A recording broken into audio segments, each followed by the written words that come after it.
औज़ुबिल्लाहिमिनश्शैतानिर्रजीम बिस्मिल्लाहिर्रहमानिर्रहीम। अस्सलामुअलैकुम स्टूडेंट्स। आज हम पढ़ेंगे बुक रीडिंग पेज नंबर 6 की। पेज नंबर 6 के ऊपर हमारा टॉपिक है इंडिविजुअल होल ऑर्गेनिज्म, यानी आज हम स्टडी करेंगे इंडिविजुअल लेवल। स्टार्ट करते हैं reading. Individual whole organism. Individual का मतलब है एक मुकम्मल जानदार। एक मुकम्मल जानदार को एक इंडिविजुअल कहा जाता है। एक ऑर्गेनिज्म को एक इंडिविजुअल कहा जाता है। रीडिंग करते हैं। वेरियस ऑर्गन्स इन प्लांट्स, पौधों में मुख्तलिफ organs. Various organ systems in animals, और जानवरों में मुख्तलिफ ऑर्गन सिस्टम्स आर असेंबल्ड, आपस में जुड़ते हैं। टूगेदर, एक दूसरे के साथ। टू फॉर्म एन इंडिविजुअल, और एक इंडिविजुअल बनाते हैं। द होल ऑर्गेनिज्म, इंडिविजुअल का मतलब है एक मुकम्मल जानदार, यानी पौधों में पाए जाने वाले मुख्तलिफ ऑर्गन्स आपस में जुड़ते हैं तो एक मुकम्मल जानदार यानी पौधा बनाते हैं, और जानवरों के अंदर पाए जाने वाले मुख्तलिफ ऑर्गन सिस्टम्स आपस में जुड़ते हैं तो एक मुकम्मल जानदार यानी एक मुकम्मल जानवर बनाते हैं। The whole organism has its own individuality as far as its characteristics are concerned. हर होल ऑर्गेनिज्म, हर मुकम्मल जानदार हैज इट्स ओन इंडिविजुअलिटी, वो अपनी इंडिविजुअलिटी रखता है यानी अपनी खसूसियात रखता है। As far as its characteristics are concerned, जहाँ तक इसकी खसूसियात की बात की जाए, यानी हर जानदार के पास अपनी कुछ खसूसियात होती हैं जिन खसूसियात की वजह से ये जानदार दूसरे जानदारों से मुनफरिद होता है। It is different from other members of same species in certain respect. It is different from other members of the same species. ये अपने ही जैसे दूसरे जानदारों से मुख्तलिफ होता है इन सर्टन रिस्पेक्ट, चंद बातों के लिहाज से, चंद पहलुओं के लिहाज से। यानी एक ही स्पीशीज के जानदार भी एक दूसरे से मुख्तलिफ होते हैं। जैसा कि तमाम इंसानों का ताल्लुक एक ही स्पीशीज से है, लेकिन हम देखते हैं कि तमाम इंसान एक दूसरे से थोड़े बहुत मुख्तलिफ होते हैं। इसका मतलब है कि एक जानदार जो है अपने ही जैसे दूसरे जानदारों से कई लिहाज से मुख्तलिफ हो सकता है। The various functions, processes, activities of an organism are coordinated. एक जानदार के अंदर पाए जाने वाले फंक्शन, प्रोसेसेस और एक्टिविटीज, यानी एक जानदार की बॉडी के अंदर जितने भी फंक्शंस होते हैं वो कोऑर्डिनेटेड होते हैं, यानी हर फंक्शन किसी दूसरे प्रोसेस को सपोर्ट कर रहा होता है, यानी हर छोटा फंक्शन किसी बड़े प्रोसेस का हिस्सा होता है। इन एन एनिमल, एक जानवर के अंदर, all the systems work in coordination with each other, एक जानवर के अंदर पाए जाने वाले तमाम ऑर्गन्स कोऑर्डिनेशन के साथ काम करते हैं। कोऑर्डिनेशन का मतलब है एक दूसरे के साथ मिलजुल कर काम करते हैं। तो जानवर के अंदर पाए जाने वाले तमाम सिस्टम्स एक दूसरे को सपोर्ट करते हैं, एक दूसरे की हेल्प करते हैं। For instant, for instance, if a man is engage in continuous and hard exercise, मिसाल के तौर पर एक इंसान एंगेज है, मसरूफ है, इन कंटिन्यूस, मुसलसल, एंड हार्ड एक्सरसाइज, सख्त वर्जिश में, यानी एक शख्स मुसलसल सख्त वर्जिश कर रहा है। Not only his muscles are working, तो सिर्फ उसके मसल्स ही काम नहीं कर रहे, but there is an increase in the rate of respiration, muscles के साथ साथ रेट ऑफ रेस्पिरेशन इंक्रीज हो जाता है। रेट ऑफ रेस्पिरेशन इसलिए इंक्रीज होता है क्योंकि रेस्पिरेशन के प्रोसेस के जरिए एनर्जी प्रोड्यूस होती है। तो जब वो शख्स मुसलसल वर्जिश कर रहा है तो उसे मुसलसल एनर्जी की ज़रूरत है, और एनर्जी को पैदा करने के लिए रेस्पिरेशन की ज़रूरत है। यानी जैसे ही कोई शख्स वर्जिश करता है तो ना सिर्फ उसके मसल्स काम करते हैं बल्कि रेस्पिरेशन का रेट भी ज़्यादा हो जाता है, यानी एनर्जी पैदा करने का प्रोसेस भी तेज़ हो जाता है। हार्ट बीट इंक्रीज, दिल के धड़कने की रफ्तार भी तेज हो जाती है। दिल ज्यादा तेज क्यों धड़कता है?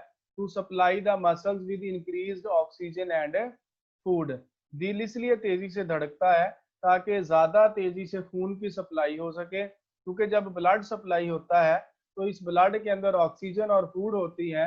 जब दिल खून को पंप करता है, इसका मतलब वो ऑक्सीजन और फूड को भी पंप करता है, तो ये ऑक्सीजन और ये फूड उन मसल्स तक पहुंच जाती है जो वे ये वर्जिश करवा रहे होते हैं। Which they need for continuous exercise, जो उसे मुसलसल वर्जिश करने के लिए चाहिए होती है। In animals the coordination is achieved by means of nervous system and endocrine system, जानवरों की बॉडी में कोऑर्डिनेशन का प्रोसेस होता है यानी जानवर की बॉडी के अंदर तमाम ऑर्गन्स और ऑर्गन सिस्टम्स मिलजुल कर काम करते हैं। तो ये मिलजुल कर काम करना, ये कोऑर्डिनेशन कौन करवाता है? यानी पूरी बॉडी के तमाम हिस्सों का या जिस्म के एक हिस्से का दूसरे हिस्से के साथ राब्ता कौन करवाता है? तो जानवरों की बॉडी के अंदर दो सिस्टम्स होते हैं, एक को बोलते हैं नर्वस सिस्टम और एंडोक्राइन सिस्टम। ये नर्वस सिस्टम और एंडोक्राइन सिस्टम जिस्म के एक हिस्से का दूसरे हिस्से के साथ राब्ता करवाते हैं जानवरों के अंदर। प्लांट्स की बात करते हैं, वेयर एज इन प्लांट्स, लेकिन पौधों के अंदर only long term regulation of activities, पौधों के अंदर ऐसी एक्टिविटीज होती हैं जो लॉन्ग टर्म होती हैं, यानी लंबे अरसे तक चलने वाली सरगर्मियां होती हैं। Is brought about by hormone, पौधों के अंदर या पौधों के एक हिस्से का राब्ता दूसरे हिस्से के साथ कौन करवाता है? तो हम बोलेंगे पौधों के एक हिस्से का राब्ता दूसरे हिस्से के साथ हार्मोन्स के जरिए होता है। यहाँ पर हमें पता होना चाहिए कि ये हार्मोन्स क्या होते हैं। हार्मोन्स ऐसे मालिक्यूल्स होते हैं जो पौधे या दूसरे जानदारों के जिस्म के एक हिस्से से दूसरे हिस्से तक पैगाम लेके जाते हैं। यानी शॉर्ट वर्ड्स में हम यूं कह सकते हैं कि हार्मोन्स मैसेंजर मालिक्यूल्स होते हैं, यानी जिस्म के एक हिस्से का दूसरे हिस्से तक पैगाम पहुंचाने वाले मालिक्यूल्स होते हैं। Organisms work as a whole, कोई भी जानदार एक मुकम्मल बॉडी, एक मुकम्मल यूनिट के तौर पर काम करता है। It interacts and respond to the environmental changes as a whole, हर जानदार एक यूनिट के तौर पर इन्वायरमेंट में होने वाली तब्दीलियों को रिस्पॉन्स करता है। यानी माहौल के अंदर कोई भी चेंज आती है तो उस चेंज का मुकाबला, उस चेंज के लिए रिस्पॉन्स सिर्फ बॉडी का एक हिस्सा प्रोड्यूस नहीं करता, बल्कि पूरी बॉडी एक यूनिट के तौर पर काम करती है और इन्वायरमेंटल चेंजेस को रिस्पॉन्ड करती है। ये थी पेज नंबर 6 की बुक रीडिंग। अब इसी कंसेप्ट को हम स्लाइड्स के जरिए समझने की कोशिश करते हैं और देखते हैं कि इस पैराग्राफ से कौन कौन से क्वेश्चंस क्रिएट हो सकते हैं। तो देखते हैं। ऑर्गेनिज्म, सबसे पहले ऑर्गेनिज्म की डेफिनेशन हमें पता होनी चाहिए इस टॉपिक के मुताबिक। Various organs in plants and various organ systems in animals are assembled together to form an individual the whole organism, पौधों के अंदर पाए जाने वाले मुख्तलिफ ऑर्गन्स और जानवरों के अंदर पाए जाने वाले मुख्तलिफ ऑर्गन सिस्टम्स असेंबल्ड होते हैं टुगेदर, एक दूसरे के साथ जुड़ते हैं। जब पौधों में पाए जाने वाले ऑर्गन्स और जानवरों में पाए जाने वाले ऑर्गन सिस्टम्स आपस में जुड़ते हैं तो एक इंडिविजुअल बनता है। एक इंडिविजुअल को एक जानदार कहा जाता है। एक इंडिविजुअल का द होल ऑर्गेनिज्म यानी एक मुकम्मल जानदार कहा जाता है। यानी एक मुकम्मल जानदार को एक ऑर्गेनिज्म कहा जाता है। जैसा कि मैं एक जानदार हूँ, मैं एक इंसान हूँ, तो मैं एक ऑर्गेनिज्म हूँ। इसी तरह कैट की बात करें तो कैट एक क्या है? कैट एक ऑर्गेनिज्म है। यानी एक जानदार को एक ऑर्गेनिज्म या एक इंडिविजुअल कहा जाता है। The whole organism has its individuality, एक मुकम्मल जानदार अपनी मुनफरद खसूसियात रखता है, यानी हर जानदार दूसरों से मुनफरिद होता है। As far as its characteristics are concerned, जहाँ तक इसकी खसूसियात की बात की जाए, यानी एक इंसान दूसरे इंसानों से मुख्तलिफ होगा, एक इंसान दूसरे तमाम जानदारों से मुख्तलिफ होगा, यानी इसकी इंडिविजुअलिटी होगी, बाकी जानदारों से मुनफरिद होगा। It is a different from other members of the same species in certain respect, ये अपने ही जैसे दूसरे जानदारों से कई बातों के लिहाज से मुख्तलिफ होता है। यानी एक इंसान ही की बात कर लें तो आप देखते हैं कि इंसान कई लिहाज से दूसरे इंसानों से मुख्तलिफ होता है। यानी सारे इंसान एक दूसरे से बिल्कुल 100% मिलते जुलते नहीं है। हर जानदार के अंदर, हर इंसान के अंदर दूसरे इंसानों के मुकाबले में कोई ना कोई डिफरेंस जरूर पाया जाता है। इसका मतलब है कि हर जानदार अपनी ही स्पीशीज के दूसरे जानदारों से कई लिहाजों से मुख्तलिफ होता है। Organisms work as a whole, एक जानदार मुकम्मल यूनिट के तौर पर काम करता है। It interacts and respond to environmental changes as a whole, ये माहौल के अंदर होने वाली तब्दीलियों को पूरी बॉडी एक यूनिट के तौर पर रिस्पॉन्स करती है। यानी माहौल के अंदर जब भी कोई तब्दीली आती है तो उसको सिर्फ बॉडी का कोई एक हिस्सा रिस्पॉन्ड नहीं करता, बल्कि पूरी बॉडी उसे रिस्पॉन्ड करने की कोशिश करती है। नेक्स्ट स्लाइड पे चलते हैं। नेक्स्ट है कोऑर्डिनेशन इन एन ऑर्गेनिज्म, एक जानदार के अंदर कोऑर्डिनेशन कैसे होती है? कोऑर्डिनेशन का मतलब है कि एक जानदार के अंदर तमाम एक्टिविटीज, तमाम ऑर्गन सिस्टम्स कोऑर्डिनेटेड होती हैं, यानी मिलजुल कर काम करते हैं। The various functions, processes, activities of an organism are coordinated, एक जानदार के अंदर होने वाले मुख्तलिफ फंक्शन, प्रोसेसेस और सरगर्मियां कोऑर्डिनेटेड होती हैं, यानी एक दूसरे के साथ वाबस्ता होती हैं, एक दूसरे के साथ मिलजुल कर होती हैं। इन एन एनिमल, एक जानवर के अंदर, all the systems work in coordination with each other, जानवर के अंदर पाए जाने वाले तमाम सिस्टम्स कोऑर्डिनेशन से काम करते हैं, यानी एक दूसरे के साथ मिलजुल कर काम करते हैं, यानी हर सिस्टम दूसरे सिस्टम को सपोर्ट करता है।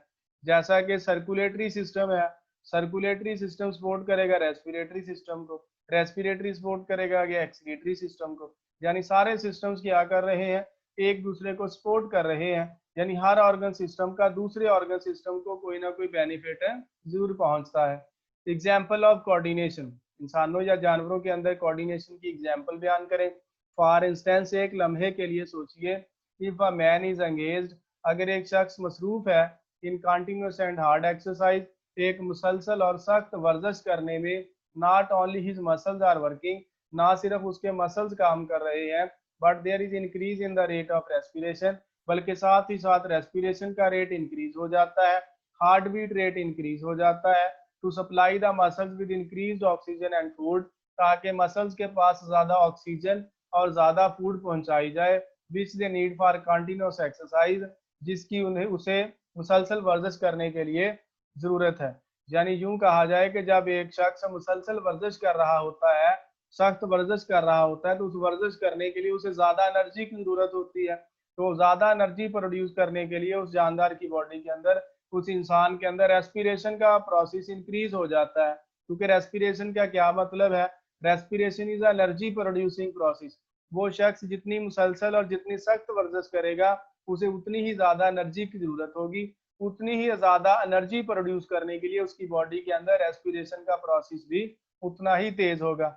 अब रेस्पिरेशन का प्रोसेस उसी वक्त होगा जब बॉडी के अंदर ऑक्सीजन और फूड की सप्लाई होगी, यानी वो मसल्स है जो वर्जिश करवाने में हिस्सा ले रहे हैं, उनके अंदर एनर्जी उसी वक्त प्रोड्यूस होगी जब उनके अंदर मुनासिब मिकदार में ऑक्सीजन और फूड की सप्लाई होगी।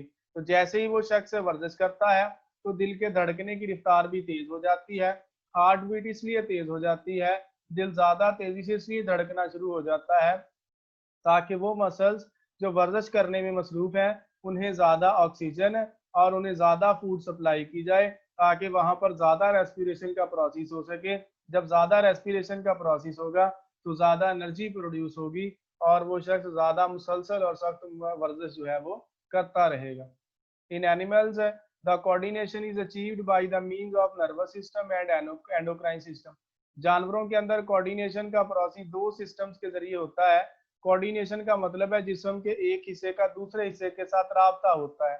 तो जानवरों के अंदर जिस्म के एक हिस्से का दूसरे हिस्से के साथ राब्ता कौन करवाता है? तो जानवरों के अंदर दो सिस्टम्स पाए जाते हैं, nervous system and endocrine system. ये नर्वस सिस्टम और एंडोक्राइन सिस्टम ऐसे सिस्टम्स हैं जो जानवरों के अंदर जिस्म के एक हिस्से का दूसरे हिस्से के साथ राब्ता करवाते हैं। बात करते हैं प्लांट्स की। In plants only long term regular activities is brought about by hormones, जबकि पौधों के अंदर लॉन्ग टर्म रेगुलेशन एक्टिविटीज होती हैं, यानी ऐसी एक्टिविटीज होती हैं जो लंबे अरसे तक चलती रहती हैं। और इन तमाम एक्टिविटीज के लिए बॉडी के हिस्सों के दरमियान राब्ता किसके जरिए होता है? हार्मोन्स के जरिए होता है। तो यहाँ पर हमें पता होना चाहिए कि हार्मोन्स क्या है। हार्मोन्स ऐसे केमिकल्स होते हैं जो जानदारों की बॉडी में पैगामात को एक जगह से दूसरी जगह पर लेके जाते हैं। शॉर्ट लफ्जों में हम यूं कह सकते हैं कि हार्मोन्स मैसेज पहुंचाने वाले मालिक्यूल्स होते हैं, यानी हार्मोन्स मैसेंजर मालिक्यूल्स हैं जो मैसेज लेके जाते हैं जिस्म के एक हिस्से से दूसरे हिस्से की जानिब। तो यहाँ पर कुछ एडिशनल टर्म्स जिसका हमें पता होना चाहिए, हम प्रीवियस क्लासेस में पढ़ चुके हैं, तो हमें पता होना चाहिए कि व्हाट इज रेस्पिरेशन। तो शॉर्टकट हम यूज लिख सकते हैं कि respiration is energy producing process. Respiration is energy producing process, ये ऐसा प्रोसेस है जिसके अंदर एनर्जी प्रोड्यूस होती है। तो ये डेफिनेशन हम 10 क्लास में भी पढ़ के आए हैं। रेस्पिरेशन का प्रोसेस उस वक्त होता है जब हमारी बॉडी के अंदर फूड भी हो और हमारी बॉडी के अंदर ऑक्सीजन भी मुनासिब मिकदार में मौजूद हो, क्योंकि खुराक के अंदर पाए जाते हैं CH बॉन्ड्स। हमारी खुराक जो खुराक हम खाते हैं उसके अंदर कार्बन और हाइड्रोजन बॉन्ड्स पाए जाते हैं। इन कार्बन और हाइड्रोजन बॉन्ड्स के अंदर एनर्जी स्टोर होती है। इन कार्बन और हाइड्रोजन बॉन्ड्स को तोड़ने के लिए ऑक्सीजन गैस की जरूरत होती है। तो जैसे ही हमारे सेल्स के पास फूड पहुंचती है, यानी कार्बन और हाइड्रोजन पहुंचते हैं और ऑक्सीजन पहुंचती है और हमें एनर्जी की जरूरत भी होती है, तो ये ऑक्सीजन क्या करती है, ये ऑक्सीजन इस कार्बन और हाइड्रोजन बॉन्ड को ब्रेक कर देती है। जैसे ही कार्बन और हाइड्रोजन बॉन्ड ब्रेक होते हैं तो एनर्जी प्रोड्यूस होती है। आगे वर्ड था हमारे पास कोऑर्डिनेशन। कोऑर्डिनेशन क्या होती है? कोऑर्डिनेशन का मतलब है एक जानदार की बॉडी में पाए जाने वाले तमाम पार्ट्स एक दूसरे की हेल्प करते हैं, एक दूसरे को सपोर्ट करते हैं, यानी ऑल बॉडी ऑर्गन्स, बॉडी के अंदर पाए जाने वाले तमाम ऑर्गन्स और organ systems work together, organ systems work together, यानी एक दूसरे के साथ मिलजुल कर काम करते हैं, एक दूसरे को सपोर्ट करते हैं। आज का टॉपिक हमने यहीं तक पढ़ना था। इंशाल्लाह अगला टॉपिक नेक्स्ट लेक्चर में हम स्टडी करेंगे। तब तक के लिए अल्लाह हाफिज।